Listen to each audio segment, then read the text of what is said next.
क्या है आध्यात्म? दर्शन, चिंतन धारा, विद्या या संस्कृति की परंपरागत विरासत। आध्यात्म दर्शन यानी जीवन का शाश्वत सत्य। मानव जीवन से जुड़े शाश्वत सत्यों को जानिए और समझिए उपासक डॉक्टर सोहन राज तातेड़ से हमारे खास कार्यक्रम आत्मविज्ञान में। आत्मविज्ञान यानी सही दृष्टि, सही सोच। भाई और बहनों, मातृशक्ति को नमन। स्टूडियो में आपका हार्दिक स्वागत, अभिनंदन और सत्कार है। आत्मविज्ञान साइंस ऑफ द सोल कार्यक्रम के अंतर्गत हम आपको सही दृष्टि, सही सोच, राइट विजन, राइट थिंकिंग के तहत आपकी जो नकारात्मक सोच है, आपका जो गलत चिंतन है, आपका जो गलत नजरिया है, आपकी जो गलत दिशा है, आपकी जो गलत दृष्टि है, हम आपको सही दृष्टि देते हैं। इसीलिए इसको दृष्टि विज्ञान कहा गया है, क्योंकि इसके सेंटर के अंदर दृष्टि किसकी है? आत्मा की दृष्टि है। आत्मा है तो हम हैं, आत्मा नहीं है तो हम जीरो है। आत्मा के कारण हम जीरो से हीरो है, और जब ये निकल जाती है तो हीरो से जीरो बन जाते हैं। तो भाई और बहनों, ये सारा कार्य हम सपोर्टिंग एपिसोड्स के माध्यम से करते हैं। तो आज का हमारा बहुत ही सुंदर विषय है कि कंकर से शंकर। भाई और बहनों, एक शिल्पकार जब मकराने की पत्थर की जो चट्टान को वो अच्छी तरह से शिल्पकारी करके खोद करके शंकर की मूर्ति बनाता है, तो वो कंकर से शंकर हो जाता है। और उस सुंदर मूर्ति की जब हवन के द्वारा, मंत्रों के द्वारा उच्चारित करके और उसको जो स्थापित किया जाता है, प्राण प्रतिष्ठा की जाती है, तो वह एक भगवान का प्रतीक बन जाता है। और हम उस मूर्ति के अंदर भगवान शंकर भगवान का स्वरूप दे करके और अपने आप वैसा बनने की हम प्रार्थना करते हैं, हम शक्ति मांगते हैं। तो इस तरीके से कंकर से शंकर बना जाता है। ये कहावत भी है और हकीकत भी है। सबसे पहली बात यह है कि कंकर से शंकर बनने का अर्थ ये हुआ, दूसरा कि हमें अज्ञानी से ज्ञानी बनना है। अज्ञानी से ज्ञानी बनने के लिए आपका समय आना चाहिए, आपको पुण्योदय आना चाहिए। पुण्योदय नहीं है तो आप हमेशा अज्ञानी ही बने रहोगे। देखिए, हमारे भीतर जो प्रभु विराजमान है, आत्मा सो परमात्मा, जो भीतर आत्मा विराजमान है, उसकी विशुद्धतम अवस्था है, वह परमात्मा है। और ये उसकी अवस्था, आत्मा वही है, लेकिन मैं आपको उसकी 3 अवस्था बताता हूँ। पहला है जीवात्मा। जो व्यक्ति जीवात्मा होता है, अज्ञानी होता है, वह जो है वह भेद विज्ञान नहीं कर सकता जड़ और चेतन का। तो वह मैं और मेरा, वो राग द्वेष में ही उलझा रहता है, राग द्वेष को ही अपने जीवन का लक्ष्य मानता है। वह सोचता है कि वो स्वार्थी प्रकृति का होता है। वह सोचता है कि मैंने पिया, मेरे बैल ने पिया, कुआं डहे तो डहे।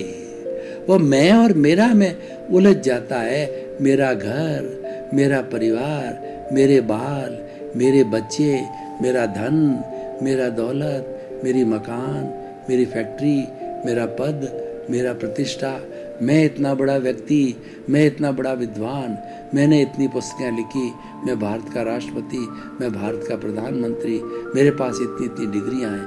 ये सारा मैं मेरा करते करते पूरा जीवन जो निकाल देता है, और इंद्रिय सुख है, उन इंद्रिय सुखों में ही जीता है और उसके अंदर ही विलीन हो जाता है, क्योंकि उसके उस पुण्य का, ज्ञान के पुण्य का उदय नहीं आया। अब दूसरी अवस्था जो आत्मा की है, अगर मान लो जीवात्मा के पुण्योदय आया है, उसको ज्ञान प्राप्त होने वाला है, तो उस पुण्योदय के माध्यम से उसको ज्ञानी मिल जाते हैं। वो ज्ञानी कैसे होते हैं? वो ज्ञानी काल बेलिए की तरह होते हैं। उनका उपकार होता है, उनकी कृपा दृष्टि होता है। वो गुरु होते हैं। गुरु, गु का मतलब अंधकार, रू का मतलब दूर करने वाला। ज्ञानी पुरुष गुरु वह विशिष्ट व्यक्ति होता है जो हमारे अज्ञान रूपी अंधकार को दूर करता है, और उसको एक दीपक की उपमा दी गई है। दीपक स्व पर प्रकाशक होता है। घना अंधेरा हो और घने अंधेरे में एक छोटा सा दिया जला दे तो अंधेरा गायब हो जाता है। तो गुरु जो होता है वह भी स्व पर प्रकाशक होता है। हमारा भीतर जो राग द्वेष रूपी अज्ञान है, उस अज्ञान की वेल्डिंग के ऊपर वो चोट करता है, तोड़नी हमको पड़ती है। वो पहला हथौड़ा मार देता है, वो हमें सम्यक दर्शन दे देता है। वो हमारा गुरु होता है, वो ज्ञानी होता है। वो मैंने बताया कि वो कालबेलिए की तरह होता है। कालबेलिए क्या करते हैं कि पूंगी के ऊपर सर्पों को नचाते हैं। सर्प की जो है ये प्राकृतिक दशा है, जब पूंगी बजती है तो सर्प बिल में से बाहर निकल करके और वह उस पूंगी पे नाचते रहते हैं। तो पूंगी पे जो है बड़ा सर्प नाचने के लिए चालू करता है, क्यों ही कालबेलिया उसको यहाँ से कंठ में से पकड़ लेता है। कंठ में उसके जहर की थैली होता है। वो जहर की वो जो एक सर्जन का रूप होता है, शल्य चिकित्सा जानता है, तो उस कंठकूप में से जहर की थैली को निकाल करके और बाहर फेंक देता है। तो उसके बाद में वो साधारण नाग बन जाता है, और फिर वो उसकी अपनी आजीविका कमाने के लिए साधारण नाग को अपने वही जो पूंगी वाला अपने जो है शरीर पे डसाता है, पिटारे में बंद रखता है और लोगों से पैसे इकट्ठा करता है, आजीविका कमाता है। तो हमारा जो ज्ञानी पुरुष होता है वो मैं और मेरे को अलग कर देते हैं। वो हमारा राग द्वेष जो मेरा हम बोल रहे थे, उस राग द्वेष की थैली को वो निकाल के फेंक देता है और मैं को स्थापित कर देता है, प्रीति करा देता है। वो करा देता है कि तुम 100% प्रीति 24 आवर्स के अंदर ऐसी गहरी आस्था, ऐसी श्रद्धा बिठा देता है कि वह ऐसा महात्मा जिसने ज्ञान को प्राप्त किया है वह हर वक्त चिंतन करता रहता है कि मैं शुद्ध आत्मा हूँ, मैं ज्ञाता हूँ, मैं दृष्टा हूँ, मैं जानने वाला हूँ, मैं देखने वाला हूँ, मैं अनंत ज्ञान वाला हूँ, मैं अनंत दर्शन वाला हूँ, मैं अनंत शक्ति वाला हूँ, अनंत सुख का दाम। सैकड़ों हजारों असंख्य उसकी जो है गुण है, वो गुणों की प्रतीति करा देता, भाव भर देता है। और साथ साथ में वो ज्ञानी पुरुष कैसे हमको कंकर से शंकर बनाता है। जो ही हमारे को ज्ञान दिया जाता है हम कंकर से शंकर बनने की स्थिति में आ जाते हैं, और अब वो शंकर पूरा बनना वो हमारा पुरुषार्थ है। लेकिन हमको कृपा करके उस रास्ते में डाल देता है, हमको दृष्टि विज्ञान दे देता है, हमको सम्यक दर्शन देता है। और जब सम्यक दर्शन मिलता है तो निश्चित रूप से हम कंकर से शंकर बन ही जाते हैं। तो वो क्या करते हैं कि वो हमारा राग द्वेष को हटा देते हैं और हमको जो है पारमार्थिक दृष्टि दे देते हैं, स्वभाव में रमण करने की दृष्टि दे देते हैं, व्यवहार और निश्चय जगत को अलग कर देते हैं कि मैं अलग, शरीर अलग, मैं तो शुद्ध आत्मा हूँ और ये शरीर है पूर्व जन्म के कर्मों के भुगतान के लिए मिला है, ये नाशवान है, ये शरीर जड़ है और एक दिन जाने वाला है, और मैं तो अजर अमर हूँ, मन वचन का ऐसे मुक्त ऐसा मैं शुद्ध आत्मा हूँ।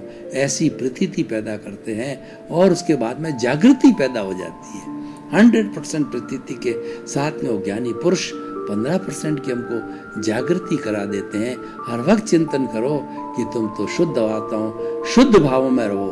भाव दो तरह के होते हैं, एक तो अशुभ भाव होता है, वह तो हमें करना ही नहीं है, क्योंकि अशुभ भाव वो पाप प्रवृत्ति होती है, वो हमको दुख में डालने वाली होती है। कोई व्यक्ति दुख नहीं चाहता है। तो दूसरी अवस्था होती है शुभ भावों की अवस्था होती है। हम शुभ भाव करते हैं, जितना धर्म ध्यान करते हैं, त्याग है, पचकान है, मंदिर है, सामायिक है, और उसके बाद के अंदर व्रतों का पालन करना है, जितने भी हमारी क्रिया है, ये सारी जो है हमारा द्रव्य पूजा है या भाव पूजा है, वो जितना भी जो है हमारा वह सारा जो है वो क्रियाएं हमारी, वो हमारा जो है वो भुगतान है, वो हमें चलता रहता है। लेकिन उसके साथ साथ के अंदर हमारे को ये जो है अनुभूति करा देते हैं, ये जागृति में रहते हैं। ये सब कुछ जो भोग तुम्हारा चल रहा है, तुम्हारे कर्मों का उदय और प्रारब्ध चल रहा है और भुगतान क्लियर हो रहा है, रहते रहते समता की भावना रखो। ये जो है हमारे को जागृति समता की भावना है और ये जागृति 15% पैदा कर दी जाती है हमें ज्ञान देने के बाद में। और तीसरा फोल्डर ज्ञानी कृपा करके जो खड़ा करता है वो अनुभव का है। जब हमारे को 15% जागृति दे दी जाती है और प्रतीति 100% होती है कि मैं शुद्ध आत्मा हूँ, अनुभव बहुत बड़ी बात है, वो अनुभव भी 2% का होता है। और ज्यों ज्यों हम जागृति का ग्राफ बढ़ाते जाएंगे और प्रतीति तो हर वक्त रहती है क्योंकि ये ज्ञान लेने का लक्षण है, तो जागृति ज्यों ज्यों बढ़ती जाएगी, ये 2% का अनुभव का जो है खजाना बढ़ते बढ़ते बढ़ते बढ़ते 100% अनुभव तक पहुंच जाएगा। तो हम 360 डिग्री पर पहुंचते हैं, हमको सम्यक दर्शन होता है और सम्यक दर्शन होने के बाद दूसरे जन्म में हमको सम्यक ज्ञान होता है और सम्यक दर्शन के बाद के अंदर पुरुषार्थ समाप्त हो जाता है। हमारा सारा पुरुषार्थ है सम्यक दर्शन तक ही रहने का है। वो पुरुषार्थ क्या है? स्वभाव में रमण करना है कि मैं तो शुद्ध आत्मा हूँ, शरीर अलग है। रियल और रिलेटिव को समझना है कि कोई भी शरीरधारी है, वो शरीर रिलेटिव है, लेकिन भीतर जो विराजमान है शुद्ध आत्मा भगवान सबका एक सा है। और इस रिलेटिव की वजह से वो अलग अलग 84 लाख जीव योनियों के अंदर दिखाई देता है। अल्टीमेट ट्रुथ है, ये सनातन सत्य है, ये पारमार्थिक दृष्टि है, ये दृष्टि का विज्ञान है।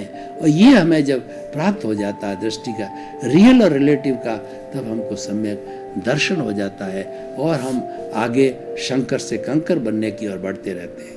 अब देखिए कि हम बात करें कि ज्ञानी हमें 5 आज्ञा देते हैं, तो पहली ये 5 आज्ञा ही मोक्ष है, 5 आज्ञा ही राम है, 5 आज्ञा ही कृष्ण है, 5 आज्ञा ही भगवान है और यही मुक्ति में लेने वाली है, यही पुरुषार्थ है। इसकी हमें जागृति करनी है। रियल रिलेटिव से हमको सम्यक दर्शन मिलता है। और तीसरी जो आज्ञाता है कि कर्ता व्यवस्थित शक्ति, ये संसार का संचालन करने वाली है, वो साइंटिफिक सर्कमस्टेंशियल एविडेंसेस है, जिसको कई लोग द्रव्य क्षेत्र काल भाव बोलते हैं, कई लोग काल स्वभाव कर्म पुरुषार्थ नियति बोलते हैं। और जैन धर्म के अंदर इस जगत को जिसकी हम बात कर रहे हैं, जिसमें हम जी रहे हैं, जिसके अंदर हमारे कर्मों का भुगतान हो रहा है, वो 6 द्रव्यों का समवाय है। चेतन, जड़ और मोशन, रेस्ट, टाइम और स्पेस, 6 तत्वों से जो है ये जगत जो है निर्मित होता है, जिसके अंदर हम जी रहे हैं, कर्मों का भुगतान कर रहे हैं। तो भाई और बहनों, हम तीसरी आज्ञा की बात कर रहे हैं कि कर्ता व्यवस्थित शक्ति है। मैं कर्ता हो ही नहीं सकता, अपने आप को कर्ता नहीं मानना, अपने आप को मात्र एक जो है संजोग के रूप में मानना। जो कई संजोग जो है प्रकृति जुटा करके हमारा कोई भी कार्य संभव होता है, उन सब में से हम एक संजोग रूप में हूँ। मैं आपको एक उदाहरण देता हूँ, मैं संजोग कैसे हूँ, मैं अकर्ता कैसे रहूँ। मैं आपको उदाहरण देता हूँ। मान लीजिए आपको एक कप चाय पीनी है, तो चाय पीने के लिए दूध चाहिए, पत्ती चाहिए, चीनी चाहिए और अग्नि चाहिए। और अग्नि के ऊपर रख करके उसमें मसाला डाला जाता है और फिर उसके बाद में अग्नि के ऊपर हमारे हाथ के जरिए 2-4 उकाड़े लिए जाते हैं। जब उकाड़े लेने के बाद में एक अच्छी मसालेदार बढ़िया चाय बनती है। अब मैं कहता हूँ कि चाय मैंने बनाई, तो वो मेरा कर्तापन है। और मैं कहता हूँ कि 10 संजोग मिलकर के चाय मिली, उसमें से मैं एक संजोग हूँ, वो अकर्ता भाव है। तो तीसरी आज्ञा कहती है कि जीवन के अंदर निष्काम कर्म करो, कभी भी अपने आप को कर्ता मत समझो, फल की इच्छा मत करो। कर्ता में हो ही नहीं सकता, न किसी को कर्ता समझना है, न खुद को कर्ता समझना है। ये सम्यक ज्ञान है। और चौथी आज्ञा है कि फाइलों का संभावपूर्ण निपटारा करना। फाइल, पहली फाइल ये शरीर है, फाइल मतलब व्यक्ति। पहली फाइल ये शरीर है, दूसरी पास में रहने वाली पत्नी है, तीसरा बेटा है, चौथा बेटे की बहू है, पांचवा पोता है, पोती है। और उसके बाद के अंदर हमारे जितने दूध वाले हैं, कर्मचारी है, या हम जिस प्रतिष्ठान में काम करते हैं उसके कर्मचारी, सब फाइल है, वो व्यक्ति है। तो ये हमको सुख देने वाले हैं और दुख देने वाले हैं। और हमारे घर में जहाँ निवास करते हैं, खासतौर से पत्नी को देखिए, ये हमारे लंबे समय तक हमारे साथ रहती है, ये सबसे बड़ी फाइल है। तो ये अगर मान लो पत्नी अच्छी है तो हमको सुख देगी, और कर्कशा है हमको कोर्ट में खड़ा कर देगी, हमें नुकसान पहुंचा देगी और हमारा तलाक करवा देगी और दुनिया में हमको अपमानित कर देगी, क्योंकि वो अपना बदला ले रही है, वो अपना भुगतान चुकाने के लिए पत्नी है। जब पूरा भुगतान हो जाता है तब वो जो है वह डाइवोर्स लेकर के अलग हो जाती, क्योंकि दुनिया का नियम है भुगतान। 7 अरब की जनसंख्या है। मैं आपसे प्रश्न करना चाहता हूँ, क्या 7 अरब की जनसंख्या के सभी लोग आपके जीवन में संपर्क आते हैं? नहीं, आपके जीवन में संपर्क में वही आएगा जिसे अपना लेना देना है। मैं आप एक छोटा सा उदाहरण दे रहा हूँ कि किसी कमरे में 5 लोग सो रहे हैं, एक व्यक्ति को मच्छर काटते रहते हैं, सो नहीं पाता है और खुद जाता रहता है, और 4 लोग जो है खूंटी खींच करके सो जाते हैं, उनको मच्छर नहीं काटते, क्योंकि उन मच्छरों का जो उस कमरे में भरा हुआ है उसका 4 लोगों से हिसाब बाकी नहीं है, 5वें के साथ हिसाब बाकी है, और तभी वो सारे इकट्ठे होकर के उसको काटते। हिसाब बाकी नहीं है तो कोई आपके संपर्क में नहीं आएगा, कोई आपके घर में आकर के घंटी नहीं बजाएगा। आप देखिए कि मैं आपको दूसरा उदाहरण और देता हूँ कि हमने किसी से पैसे उधार लिए हैं, तो हमारे घर पे आता है और कहता है कि सेठ जी पैसे चुका दीजिए। हम कहते हैं भाई सप्ताह भर बाद में आना, सप्ताह भर बाद फिर आता है, तो फिर हम कहते हैं 15 रोज बाद में आना, तो वो आता रहेगा, घंटी बजाता रहेगा जब तक कि उसका हिसाब चुकता नहीं होगा। जब आप उसका हिसाब चुकता कर दोगे आना बंद हो जाएगा। तो ठीक उसी तरह से चौथी आज्ञा है वो सम्यक चारित्र है कि हमें किसी को दोष नहीं देना है। हमें इन्होंने 5 सूत्र इसके साथ और दिए हैं कि पहला सूत्र है जगत निर्दोष अब मेरा दोष। जो कोई भी मेरे संपर्क में आता है मुझे दुखी करता है, सुखी करता है तो कहने की जरूरत ही नहीं है, दुखी करता है वो दोष मेरा ही है। पूर्व जन्म में मैंने उसको दुख दिया, वो मेरा बदला ले रहा है। मैं ध्वनि जो पिछले जन्म में करके आया हूँ, मैं प्रतिध्वनि वो करने के लिए आया है, इसका कोई दोष नहीं, इसको मैंने बुलाया है।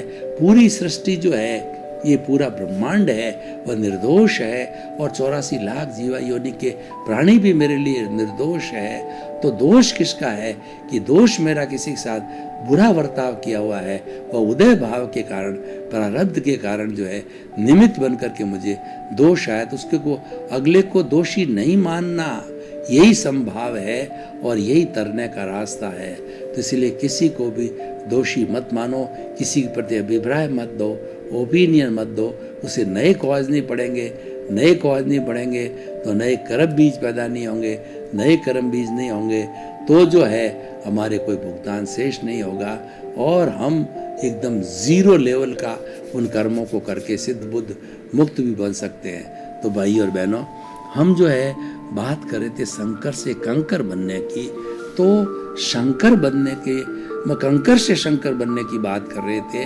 तो शंकर बनने के लिए ज्ञानी पुरुष की कृपा और ये आज्ञाओं का प्राप्त होना हमारे लिए एक बाड़ है, हमारे लिए एक गाइडलाइन है, हमारे लिए ये कार्य विधि है, हमारे लिए मेथोडोलॉजी है जिसका कि हमें पालन करना चाहिए।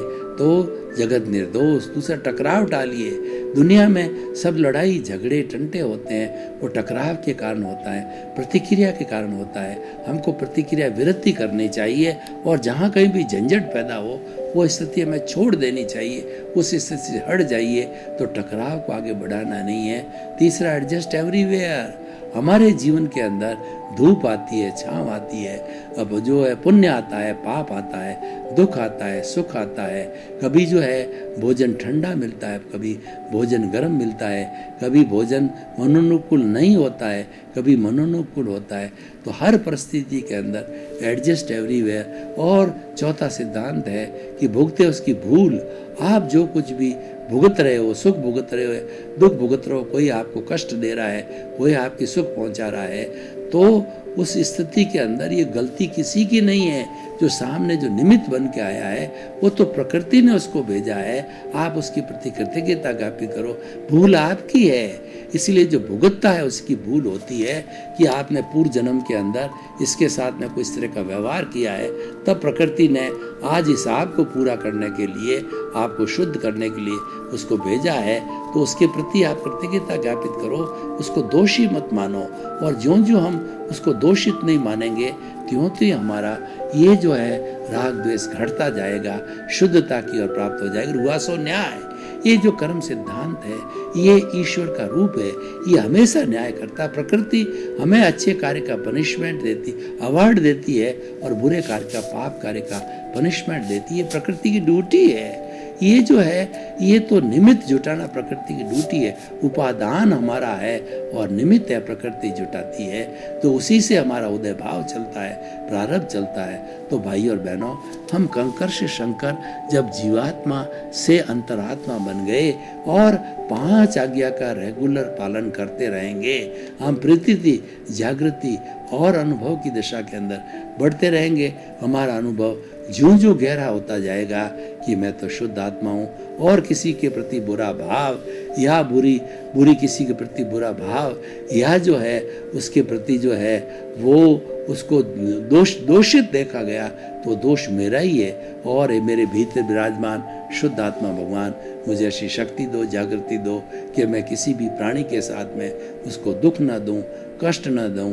इस तरीके से ये सारा चलता रहता है और ईश्वर के न्याय को हम सत्कार करते हैं कि हुआ सो व्यवस्थित है, क्योंकि ये करने वाली व्यवस्थित शक्ति है। तो जब संपन्न हो जाता काम तब हमें संतुष्टि करना चाहिए कि हुआ सो न्याय ऐसा ही था और ऐसा हो गया। तो इस तरीके से चौथी आज्ञा, 5वीं आज्ञा क्या है कि जो है वो आत्मा के शुद्ध आत्मा के बही खाते में रकम जमा करना, यानी जागृति में रहना। जागृति तप है जब हम 24 आवर्स स्वभाव में रमण करते हैं कि मैं तो शुद्ध आत्मा हूँ, शरीर अलग है, मैं अलग हूँ, भेद विज्ञान करते हैं, शरीर भुगतान के लिए मिला है और वह तो मेरा प्रारब्ध है, मेरा उदय है, वो पुरुषार्थ नहीं है। स्वभाव में रमण करना, ज्ञाता दृष्टा भाव में रहना कि सोहनराज का मन वचन काया रूपी पुतला सुबह से शाम जिंदगी भर जो कुछ भी करता रहता है, राग द्वेष रहित होकर के संभाव से उसको मात्र देखना इतना पावरफुल होता है। राग द्वेष मुक्त होकर देखना, जिसको प्रेक्षा ध्यान भी कहा जाता है, वो देखने से ऑटोमेटिकली जो है हमारे कर्माणु है, कालाणु बोलते हैं, कर्म के परमाणु धुलते रहते हैं। हमको कोई हथौड़े नहीं चलाने होते हैं, बहुत बड़ा जो है कार्य नहीं करना होता है, मात्र राग द्वेष मुक्त होकर के देखना, ये हमारी आत्मा का जो स्वभाव है, लक्षण है। देखना चालू हो जाते हैं तो कार्मण शरीर घटता जाता है। यही सच्ची साधना है और यही सच्ची उपासना है, ये हमें करनी चाहिए। भाई और बहनों, आपका बहुत बहुत धन्यवाद। आप हमारा आत्मविज्ञान कार्यक्रम बराबर देख रहे हो। आप आत्मविज्ञान कार्यक्रम की आत्मा हो, इसको देखते रहिए। इससे आपके जीवन का निर्माण होगा, इससे आपको अच्छे अच्छे सूत्र मिलेंगे, अच्छे अच्छे टिप्स मिलेंगे और अच्छा अच्छा ज्ञान मिलेगा, सम्यक दर्शन मिलेगा, आपको राइट विजन मिलेगा और धीरे धीरे आप इसको प्राप्त करके अपने जीवन को धन्य बना करके एक दिन सिद्ध बुद्ध मुक्त हो जाएंगे। आपके प्रति मंगल भावना। क्या है आध्यात्म? दर्शन, चिंतन धारा, विद्या या संस्कृति की परंपरागत विरासत। आध्यात्म दर्शन यानी जीवन का शाश्वत सत्य। मानव जीवन से जुड़े शाश्वत सत्यों को जानिए और समझिए उपासक डॉक्टर सोहनराज तातेड़ से हमारे खास कार्यक्रम आत्मविज्ञान में। आत्मविज्ञान यानी सही दृष्टि, सही सोच।